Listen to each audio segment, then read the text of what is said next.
Hello दोस्तों, मैं सोनी कुमारी आप सभी का अपना YouTube channel Soni super classes में स्वागत करती हूँ। तो दोस्तों, हिस्ट्री क्लास 12th का हिस्ट्री का आज हम लोग चैप्टर दूसरा का केमा लेक्चर देख रहे हैं। तो 5वां लेक्चर को देखेंगे।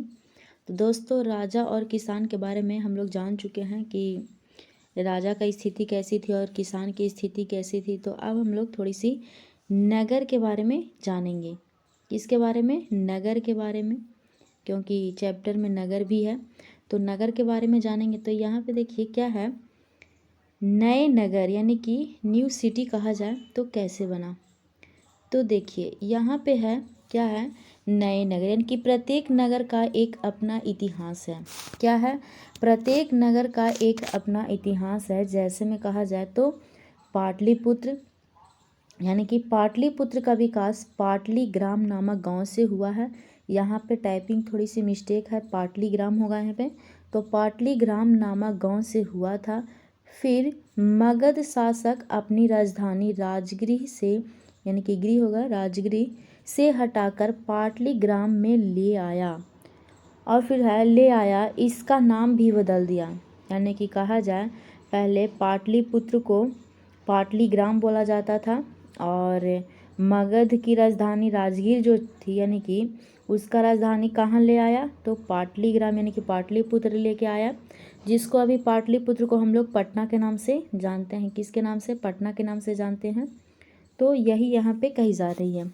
उसके बाद में क्या है, तो आगे देखिए आगे क्या कही जा रही है। क्या है, 4वीं शताब्दी ईसा पूर्व तक यह मौर्य साम्राज्य का राजधानी यानी कि पाटलिपुत्र जो है 4वीं शताब्दी ईसा पूर्व तक यह मौर्य साम्राज्य का क्या बना? राजधानी बना। यानी कि पाटलिपुत्र जो क्या बना? राजधानी बना। एशिया के सबसे बड़े नगर की सूची में आने लगा। फिर कौन? तो पाटलिपुत्र। यानी कि 4वीं शताब्दी ईसा पूर्व में मौर्य साम्राज्य की राजधानी बना। कौन? तो पाटलिपुत्र।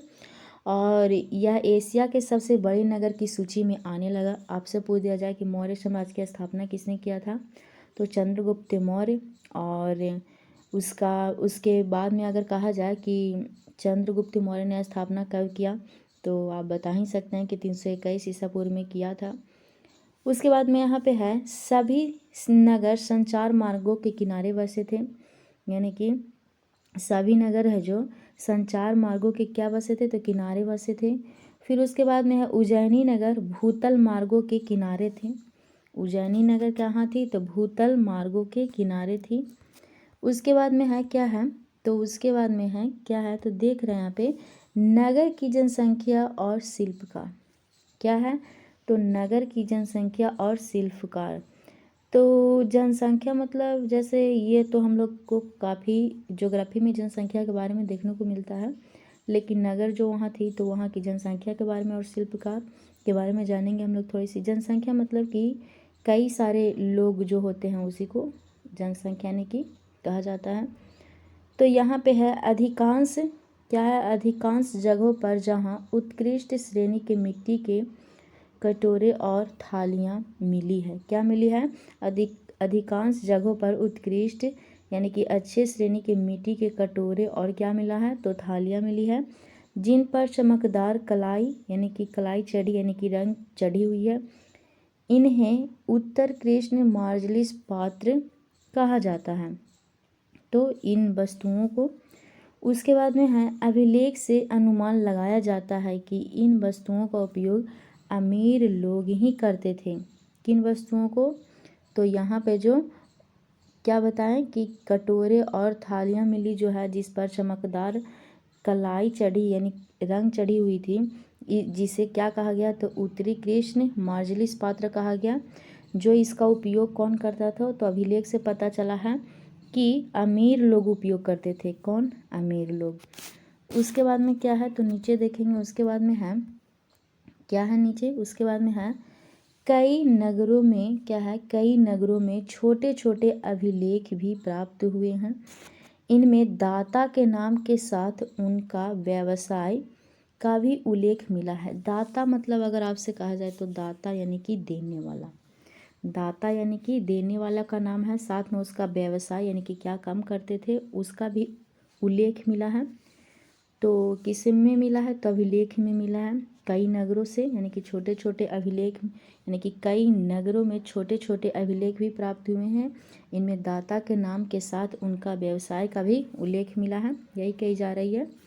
उसके बाद में है नगरों की जनसंख्या में क्या है, नगरों की जनसंख्या में अधिकतर लोग शिल्पकार ही रहते थे, यानी कि शिल्पकार ही रहते थे, यानी कि शिल्पकारी थे। जैसे बढ़ई क्या काम करता है आप बता सकते हैं। उसके बाद में कुम्हार, लोहार, उसके बाद में है स्वर्णकार के साथ साथ व्यापारी भी रहते थे। उसके बाद में क्या है दोस्तों, तो उसके बाद में क्या है, उपमहाद्वीप से बाहर का व्यवसाय। क्या है, उपमहाद्वीप से बाहर का व्यवसाय के बारे में देखेंगे तो क्या लिखी हुई है, उपमहाद्वीप में नदी मार्गों और भूमार्गों का जाल बिछाया गया, यानी कि बिछ गया। मध्य एशिया में भी भूमार्ग अच्छी विकसित हुई। भूमार्ग यानी भू माने जमीन, मार्ग माने रास्ता, यानी कि उपमहाद्वीप में नदी मार्गों यानी कि नदी के रास्ते जाने आने वाला, यानी कि जमीनी यानी कि धरती पर जो भूभाग है उस पर जो है मध्य एशिया में यानी कि रास्ता अच्छी विकसित हो गई। उसके बाद में क्या है, तो समुद्र के किनारे कई बंदरगाह भी बने, समुद्र के किनारे भी कई बंदरगाह बने। उसके बाद में है जिससे जल मार्ग का महत्व बढ़ा। जी, बंदरगाह उस जगह को कहा जाता है जहाँ पे जहाज वगैरह रुकते हैं, समुद्री जहाज, तो उसी को कहा जा रहा है कि बंदरगाह भी अच्छे बन गए थे, कई बंदरगाह बन गए थे, यानी कि सामानों को ले जाने लाने में आसानी होती इसीलिए बन गया था, वो उस तरह का भी बंदरगाह भी बन गया, जिससे जल मार्ग का महत्व भी बढ़ गया। उसके बाद में है इन सभी प्रकार के मार्गों ने उपमहाद्वीप को बाहरी दुनिया के व्यवसाय से अच्छी तरह से जोड़ दिया, यानी कि इस तरह से जब सड़कें बनी, बंदरगाह बने, तो एक देश से दूसरे देश में व्यापार भी अच्छी खासी होने लगी। उसके बाद में क्या है, तो उसके बाद में है दोस्तों क्या है, रोमन साम्राज्य। क्या है, रोमन साम्राज्य में काली मिर्च, मसाला, जड़ी बूटी और कपड़े भी भारी मांग में हुई थी। क्या कही जा रही है, रोमन साम्राज्य में काली मिर्च, मसाला, जड़ी बूटी और कपड़ा भी भारी मांग थी, यानी कि उस समय। उसके बाद में है क्या है, सिक्का। क्या है, तो सिक्का के बारे में थोड़ी सी जानेंगे। तो सिक्का है दोस्तों, क्या है सिक्का के बारे में, व्यापार करने के लिए विनिमय क्रिया में सिक्का के वजह से कुछ हद तक आसान हुआ, यानी कि पहले विनिमय किया जाता था जब सिक्का आया, यानी कि लेन देन में पहले बस एक वस्तु को देकर दूसरे वस्तु लोग लेते थे, लेकिन फिर जब विनिमय यानी कि लेन देन की क्रिया में जब सिक्का आया तो व्यापार करने के लिए विनिमय की क्रिया में सिक्के की वजह से कुछ हद तक आसान हुआ। आसान क्यों हुआ, क्योंकि जैसे कि कोई वस्तु उपज करने में कम मेहनत लगती है, जैसे कि धान की उपज करने में ज़्यादा मेहनत लगती है, तो इस तरह से जब पैसा आया यानी कि सिक्का आया तो लेन देन की प्रक्रिया में आसानी हुई। उसके बाद में चांदी और तांबे के सिक्के सबसे पहले प्रयोग में आए। दोस्तों अगर आपसे पूछ दिया जाए कि चांदी और तांबे के सिक्के सबसे पहले प्रयोग में आए, यानी कि कह दिया जाए कि सबसे पहले किस सिक्के प्रयोग में आए, तो आप क्या बताएंगे, चांदी और तांबे के सिक्के सबसे पहले प्रयोग में आए। उसके बाद में आहत सिक्के पर बने प्रतीक से बनाने वाले की पहचान की गई है। आहत सिक्के पर किसका पहचान की गई है, तो बनाने वाले की पहचान की गई है, आहत सिक्के। उसके बाद में है इन सिक्कों को राजाओं ने जारी किया। ये जो चांदी का सिक्का और तांबे का सिक्का जो आप देख रहे हैं और आहत के सिक्के, ये सभी सिक्कों को कौन जारी किया, तो राजाओं ने जारी किया था। उसके बाद में है ये दोस्तों देखिए ये सभी जो मैं बता रही हूँ ये सभी राजा नगर देखने को मिल रहा है जो उत्तर वैदिक काल में है। लेकिन उत्तर वैदिक काल आपको ऑप्शन में नहीं रहेगा तो वैदिक काल देगा, तो आप वैदिक काल मार सकते हैं। उसके बाद में क्या है, तो उसके बाद में है क्या है दोस्तों, तो यहाँ पे देखिए उसके बाद में है ये सभी क्या है, तो इसमें कही जा रही है, क्या कही जा रही है, तो ये सभी सिक्के खुदाई में मिले हैं। जो ये सिक्के मैं बताई वो सभी कहाँ कहाँ मिले हैं, तो खुदाई में मिले हैं। उसके बाद में है क्या है, तो सोने का सिक्का सबसे पहले कुषाण राजाओं ने जारी किए थे। सोने के सिक्का जो है सबसे पहले कौन जारी किया है, तो कुषाण राजाओं ने जारी किए थे। उसके बाद में है रोमन सिक्के ज़्यादातर दक्षिण भारत में मिले हैं। रोमन के सिक्के हैं जो ज़्यादातर कहाँ मिले हैं, तो दक्षिण भारत में मिले हैं। शासकों की प्रतिमा और नाम वाला सिक्का सबसे पहले हिंद यूनानियों शासकों ने जारी किए थे। कौन, तो हिंद यूनानी शासकों ने यानी कि राजाओं ने जारी किया था। उसके बाद में है पुराविदों और यौधेय शासकों द्वारा जारी किया गया था, ये इस तरह की चीज़ें। उसके बाद में है तांबे का सिक्का हजारों की संख्या में प्राप्त हुई है। तांबे की सिक्का जो है हजारों संख्या में प्राप्त हुई है। उसके बाद में ब्राही लिपि और खरोष्टी लिपि के बारे में जानेंगे। तो यहाँ पे है ब्राही और खरोष्टी लिपि का मतलब, तो 1830 ईस्वी में भारत अभिलेख विज्ञान में कई प्रगति हुई। इस काल में ईस्ट इंडिया कंपनी का एक अधिकारी जेम्स प्रीसेम्प ने ब्राही और खरोष्टी लिपि का मतलब बताया। ब्राही और खरोष्टी लिपि का मतलब कौन बताया, तो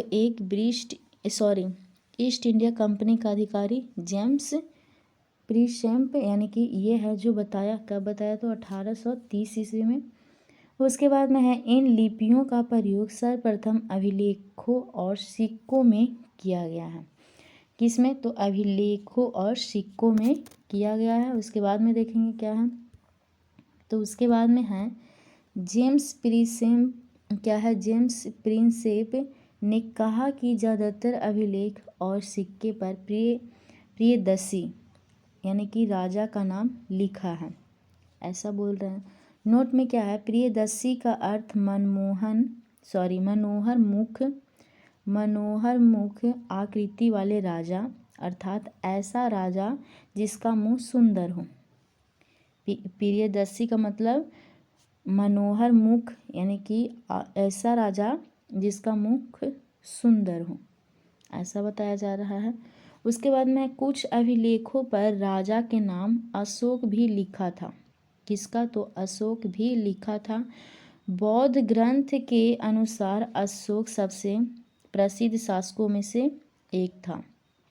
क्या था, सबसे एक था। दोस्तों मैं एक बात आपको नहीं बताई थी, जो क्या है, तो अगर आपसे कहा जाए कि 16 महाजनपद जो है हम लोगों को कैसे पता चली है, तो खाली मैं ये बताई थी कि बौद्ध और जैन ग्रंथों से। पर बौद्ध और जैन ग्रंथों के कौन सा ग्रंथ से, तो जैन की अगर बात कहें तो भगवती सूत्र से मिली है 16 महाजनपद। और बौद्ध धर्म यानी कि बौद्ध ग्रंथ से अगर कहा जाए तो अंगुत्तर निकाय से। कौन सा निकाय से, अंगुत्तर निकाय से जो है 16 महाजनपद के बारे में हम लोग को जानकारी मिली है। इस बात को भी ध्यान रखेंगे।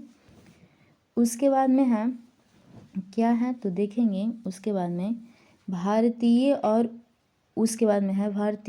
और यूरोपीय विद्वानों ने उपमहाद्वीप पर शासन कराने वाले प्रमुख राजवंशों की पुनर्विचार के लिए अलग भाषा पर लिखे अभिलेखों और ग्रंथों का उपयोग किया।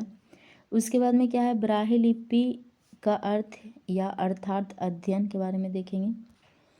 तो यहाँ पे क्या है इसके बारे में, तो इसके बारे में यहाँ पे है आधुनिक भारतीय भाषाओं के लगभग सभी लिपियों का मूल लिपि ब्राह्मी लिपि है। यानी कि आधुनिक भारतीय भाषाओं की लगभग सभी लिपियों का मूल लिपि कौन है, तो ब्राह्मी लिपि है। इसका इस्तेमाल यानी कि प्रयोग अशोक के अभिलेख में किया गया है। किस लिपि का, ब्राह्मी लिपि का। उसके बाद में है प्राचीनतम अभिलेख वस्तुतः यानी कि प्राकृतिक भाषा में लिखे गए हैं। प्राकृतिक भाषा में जैसे कि चित्र वगैरह हो गया, जिससे लोग आसानी से समझ सकते थे, तो यही है प्राकृतिक भाषा। उसके बाद में है क्या है, तो जेम्स प्रिंसेप ने अशोक काल की लिपि यानी कि ब्राह्मी लिपि का अर्थ 1838 ईस्वी में निकाल लिया था। यानी कि 1800 का, तो 38 ईस्वी में निकाला ब्राह्मी लिपि का अर्थ। उसके बाद में क्या है, तो उसके बाद में है क्या है, खरोष्टी लिपि का अर्थ अर्थात अध्ययन। खरोष्टी लिपि के बारे में जानेंगे। खरोष्टी क्या है, तो पश्चिम उत्तर के अभिलेखों में खरोष्टी लिपि का प्रयोग किया गया है। उसके बाद में है हिंद यूनानी राजाओं के नाम सिक्कों में क्या है, हिंद यूनानी राजाओं के नाम सिक्कों में यूनानी और खरोष्टी में लिखे गए हैं। सिक्कों में यूनानी और खरोष्टी में लिखे गए हैं। उसके बाद में है अशोक के नाम बहुत सारे अभिलेखों में मिलता है, जिसमें उसकी उपाधियां भी लिखी हुई है। अशोक के नाम बहुत सारे अभिलेख पर मिलता है, अभिलेख में मिलता है, और उनकी उपाधियां के बारे में भी लिखी हुई है। उसके बाद में क्या है, तो उसके बाद में है क्या है, तो उसके बाद में है इन अभिलेख का परीक्षण करने के बाद विषय शैली भाषा में समानता का पता चला है। किसमें, तो अभिलेख में। उसके बाद में है इस बात पर अभिलेख शास्त्र यह निष्कर्ष निकाला कि इन अभिलेखों को एक ही शासक ने बनाया है। अभिलेख के बारे में जब अभिलेख शास्त्री जब अध्ययन करते हैं तो कहते हैं कि अभिलेख जो है एक ही शासक ने इस तरह से काम किया है, इस पे वही बता रहे हैं। तो दोस्तों आज के लिए बस इतना ही। आगे के अध्ययन हम लोग अगली वीडियो में करेंगे। फिर मिलूंगी नेक्स्ट वीडियो में। थैंक यू, धन्यवाद।